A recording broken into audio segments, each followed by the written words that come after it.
This is part 2 for our review for the lesson number 4.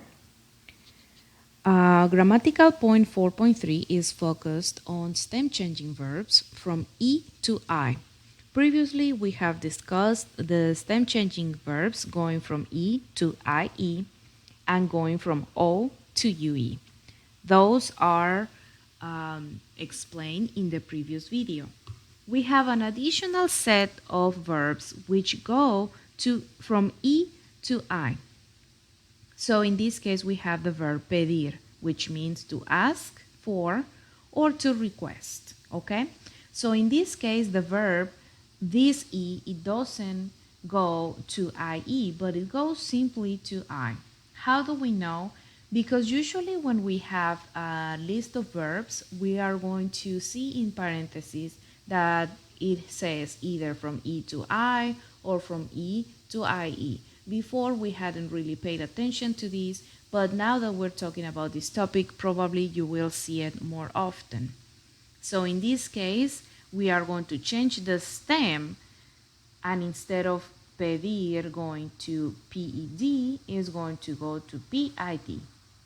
Then, to conjugate, we're still going to keep those endings that we already know, okay? So that doesn't mean that the endings are going to change. The only thing that changes here is the stem. Then we're going to use the endings that we already know. For example, if I'm talking about the verb dormir, right? Ending in IR, the verb to sleep. I sleep, yo duermo, tú duermes, ella duerme, and so on. In this case, we keep, the endings that we know. Yo pido, tú pides, ella pide, nosotros pedimos, vosotros pedís, ellos or ellas piden. Now remember that we had, in the previous video, we had the shape of a boot, just to remember which verbs are going to be affected by this change in the stem. So they are going to be the ones over here, not the ones over here. These ones don't change. So how do we know? We usually will have something like this. So previously, we have seen it previously, but probably we were not really paying attention to that. Now that we're talking about this specific topic, probably you're going to start noticing that a little bit more, because we're going to have something like this. Pedir, and then in parentheses, it's going to either say E to I, or if it's one of the others, it's going to say E to IE or O to UE. So that means that those verbs are going to be stem changing verbs.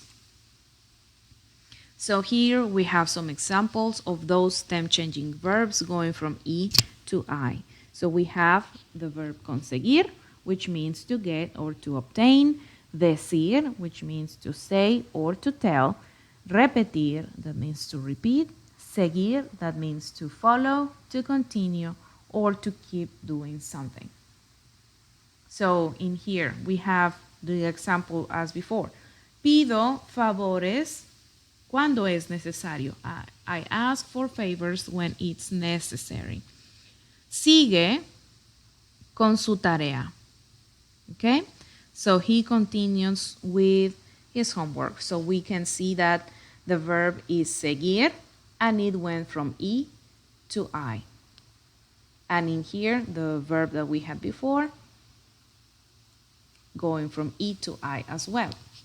The verb decir, going from E to I. Javier dice la verdad. All of these people are the people affected by that change.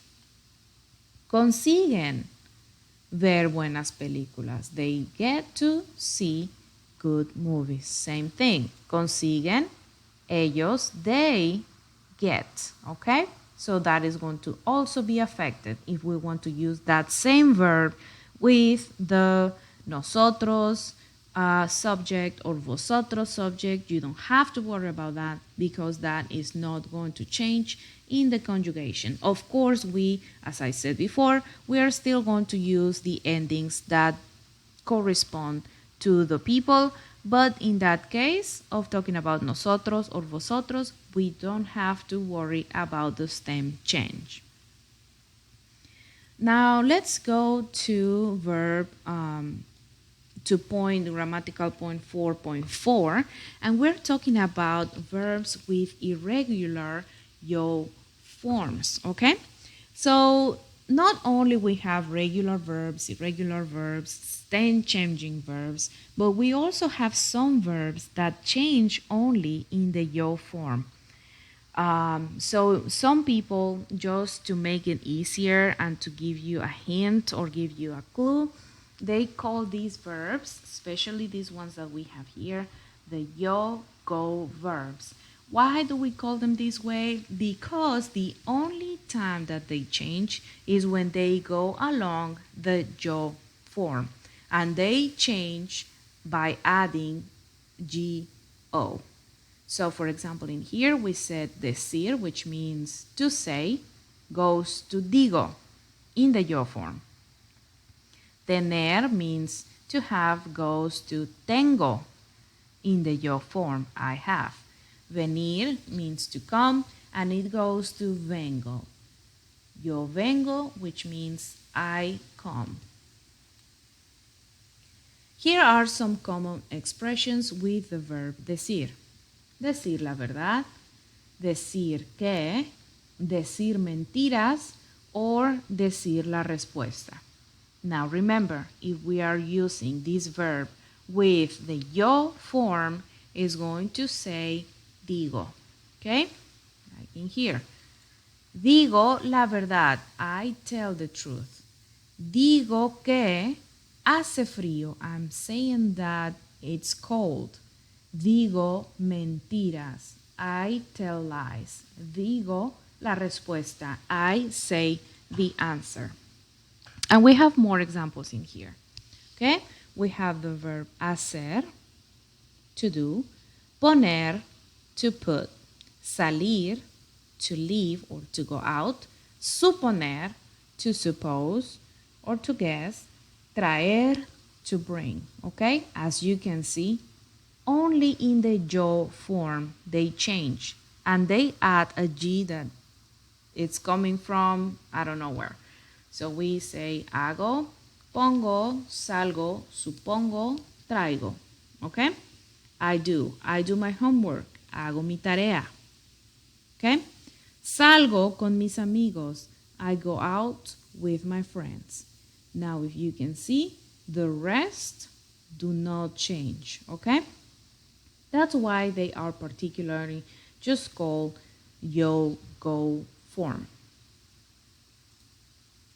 Okay? Salir de is usually to indicate that someone is leaving a particular space. Okay? Hoy salgo del hospital. Today I leave the hospital. Sale de casa a las 4. He leaves class at 4. Okay? Salir goes to salgo in the yo form. Sale is not affected because it's not yo. We're talking about he or she. Okay? Salir para is used to indicate someone's destination. Salgo, mañana salgo para México. Hoy salen para España. These two are the destinations. Then again, salgo is changed because I'm talking about me performing the action, yo salgo. And in here we're talking about someone else. It has the ending of salen, which is always for the they form. So that is not affected at all.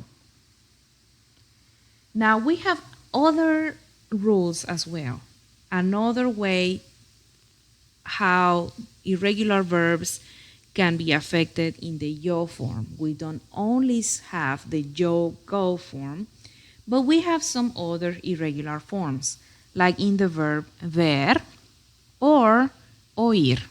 Ver means to see, and oír means to hear.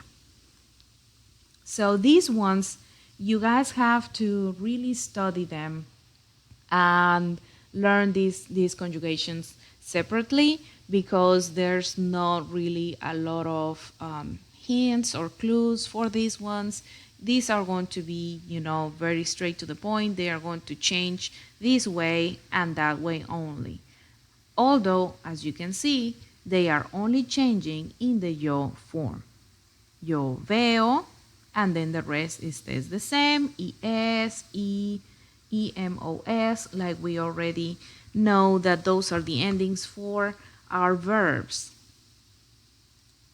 And then oigo means to hear. And this is going to be a little bit more irregular since it's going to change a lot. It's going from oír to oigo. Oír means to hear. Yo oigo means I hear. Tú oyes, you hear. Usted, él or ella oye. You in the formal way. He or she hear. Nosotros oímos, we hear. Vosotros oís or vosotras oís. Ustedes, ellos, ellas oyen. Okay? So pay attention to these conjugations, pay attention to these verbs, especially with the yo-go verbs because they are only going to change in the yo form and they add a go. That is a little bit irregular, so pay attention in there. And the other set of verbs that are going to change like ver and oír. So we have the changes in here for yo and for yo along with the verb oír, which means to hear and to see.